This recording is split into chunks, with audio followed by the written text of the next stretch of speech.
리플은 100달러까지 기나긴 여정이 아직도 남았기 때문에 지금 정도 박스권에서의 상승과 하락이 반복되는 것쯤이야 하루 이틀도 아니고 그냥 내려놓으시고 지켜보시는 분들 많이 계실 텐데요. 이 기회에 매일 보게 되는 리플 SEC 소송 뉴스 말고 리플사의 사업은 어떻게 되어가고 있는지, 시장은 어떻게 보고 있는지 한번 살펴보시죠.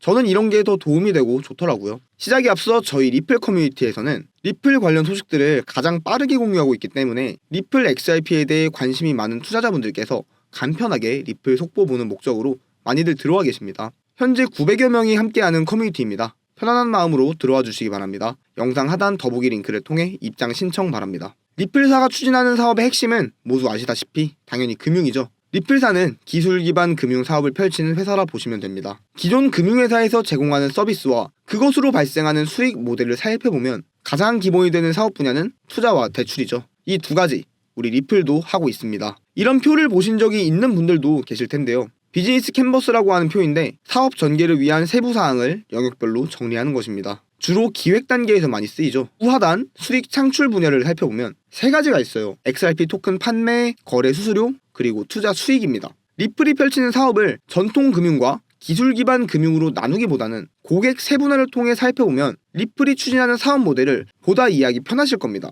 금융기관, 송금 서비스 제공자, 중앙은행, 디지털 자산 거래소, 블록체인 개발자. 이 중에 위에 둘은 전통 금융 시스템을 사용하는 고객들이죠. 오늘 영상의 핵심은 아래 셋입니다. 먼저 중앙은행은 현재 리플이 추진하는 가장 중요한 사업의 고객들입니다. CBDC인데요. 법정 통화를 디지털화하고 지불 시스템을 개선할 수 있는 기술 플랫폼으로 리플은 이 CBDC 발행을 지원하는 플랫폼을 런칭했죠. 현재 서비스 운영 중에 있습니다. 그리고 두 번째 고객군인 거래소들은 어떻게 보시면 되냐면 바이낸스나 업비트 같은 거대 거래소들은 모두 자체 개발한 시스템이 있어요. 하지만 신생 거래소들은 서비스 런칭을 단순 거래량을 통한 수수료 사업 모델로 가는 게 아닙니다. 혁신 사업 모델이 꼭 필요한 것이죠. 코인 거래 사업 초창기였던 2014, 15년 이쯤에는 단순 거래 지원 사업만으로도 충분히 사업성이 좋았지만 지금은 아니죠. 단순 거래만이라면 이용자들이 굳이 신생 서비스로 갈아탈 매력이 느껴지지 않으니까요. 예를 들어 스테이킹이나 요즘 들어 바이낸스에서 제공하는 이자농사 이런 서비스들이 원래 신생 거래소들이 런칭하면서 혁신 사업으로 먼저 시작한 서비스입니다. 이렇듯 신생 거래소들이 혁신 사업을 개발하는 데 집중하고 원천 기술이라 할 수 있는 블록체인은 다른 메인넷을 씁니다. 메인넷 개발은 아예 다른 얘기거든요. 따라서 거래소를 개발하는 고객들이 리플 XRP 레저 블록체인을 이용하도록 끌어오는 겁니다. 이미 XRP 레저를 사용 중인 프로젝트들이 많이 존재하는 상황이죠. 이미 40개가 넘습니다. 그리고 세 번째, 블록체인 개발자가 있어요. 블록체인은 지금 이게 완성 단계가 아닙니다. 여전히 우리는 블록체인의 초기 단계에 있다고 보시면 됩니다. 이더리움이 시작한 스마트 컨트랙트 기반 블록체인 사업화가 확장을 이제 막 시작하는 초기 단계이고 리플 레저를 통한 송금 혁신도 계속해서 개발 중인 단계인 것이죠. 개발 단계라는 증거가 뭐냐면 저 많은 파트너들 중 실제로 리플 레저를 송금 시스템으로 활용하고 있는 곳은 아직 극소수에 불과합니다. 리플은 아직 파트너사로부터 쌓인 데이터가 거의 없다는 것이죠. 여러분들도 직장 근무나 사업을 통해 많이 느끼셨겠지만 고객이 많이 생기면 자연스럽게 초기 사업 모델에서 업그레이드가 진행됩니다. 즉 리플도 이제 업그레이드를 하기 시작한 것이죠. 그리고 중요한 게 있어요. 지금 살펴본 이 고객군들은 모두 공통점이 있는데요. 모두 리플 레저라는 블록체인을 사용한다는 것이죠. 블록체인 개발자가 리플의 고객군이 되는 것은 여기서 설명드릴 수 있습니다. 블록체인 메인넷 운영사는 자사 메인넷 이용률을 높이기 위해 노력합니다.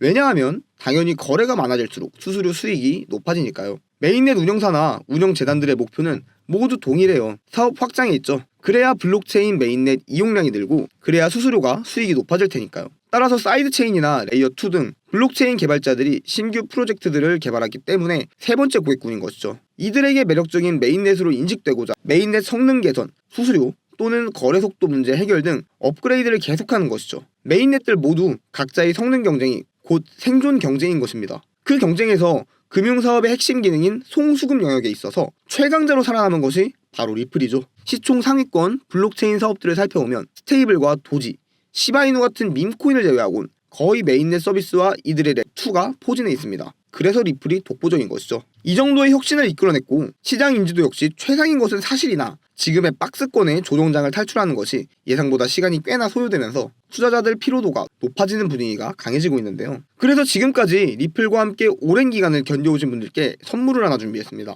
지금과 같은 조정 구간에도 코인으로 수익 만들기, 물론 가능하죠. 시장 조정과 무관하게 폭등하는 시장이 딱 하나 있습니다. 바로 신규 코인 시장이에요. 신규 코인 런칭 후 덱스 탈중앙거래소에서 거래 지원이 시작되면 소규모 상장빔을 쏘는 경우가 많아요. 보통 50배에서 500배 정도가 자주 나오는데 이 코인 이름은 메가라고 하고요. 미국 대선 시장에서 트럼프 밈코인으로 런칭한 코인입니다. 시기가 적절했죠. 신규 코인들 중에서 특히 시기 적절하게 등장하는 밈코인은 상승폭이 월등합니다. 이 코인은 ENSO라는 신규 밈코인인데 최근에 미국 금융 시스템을 풍자하며 밈을 만들고 소규모지만 탈중앙 금융도 지원합니다. 시기가 참 잘 맞죠. 그러다 보니 상장하고부터 890배가 넘게 오르고 있습니다. 리플도 밈이 등장했고 그 밈 기반 코인, 즉 리플 밈코인이 있었습니다. 리플을 기소한 SEC, 게리 겐슬러를 풍자한 밈인데요. 코인 이름은 악마 겐슬러, 영어로 겐슬러 데빌이라는 코인인데 올 봄에 등장했어요. 5월에 런칭해서 저점 대비 1000배 이상 상승했죠. 5월까지는 아직 비트코인 3월 신고점의 여파로 알트들이 힘을 받던 시기입니다. 게다가 겐슬러 퇴진과 리플 소송 종료 기대가 강해지기 시작한 시기죠.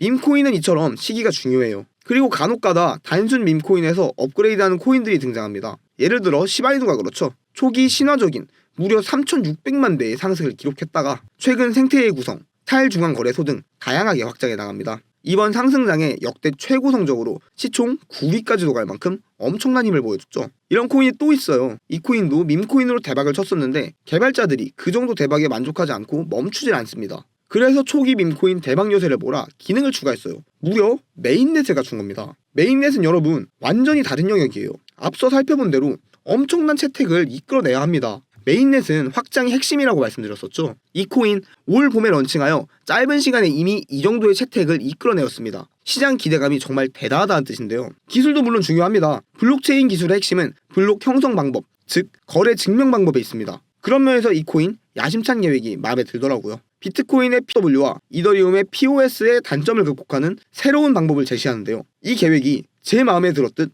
투자자들 마음에도 쏙 들었나 봅니다. 그래서 작년에 진행된 시리즈 A 단계에서 투자금 600억 원을 유치했죠. 이때 이미 1티어 벤처 투자사 폴리체인 캐피탈을 끌어들였어요. 폴리체인은 신기술 개발 전문 투자사이기 때문에 밈코인에서 비롯한 이 코인에 투자할 거라고는 저는 생각지도 못했었습니다. 그만큼 이 코인이 개발하는 새로운 블록체인 기술에 기대가 컸다는 뜻이겠죠. 그리고 1년 뒤 2024년 4월 시리즈 B 투자로 1억 달러, 우리 돈 1,400억 투자 유치에 성공했어요. 투자자 목록 중에 나이르왈이라는 사람이 보이시죠? 폴리곤 공동 창업자의 하나로 블록체인과 최첨단 기술에 주로 투자하는 사람입니다. 그리고 삼성에다가도 투자를 했는데요. 밈코인 대박으로 시작했기 때문에 초기부터 지지 세력이 강했어요. 그리고 지금은 이처럼 메인넷 개발과 거대한 투자 유치 성공으로 커뮤니티가 폭발적으로 성장하고 있죠. 이미 XM만 90만 명이에요.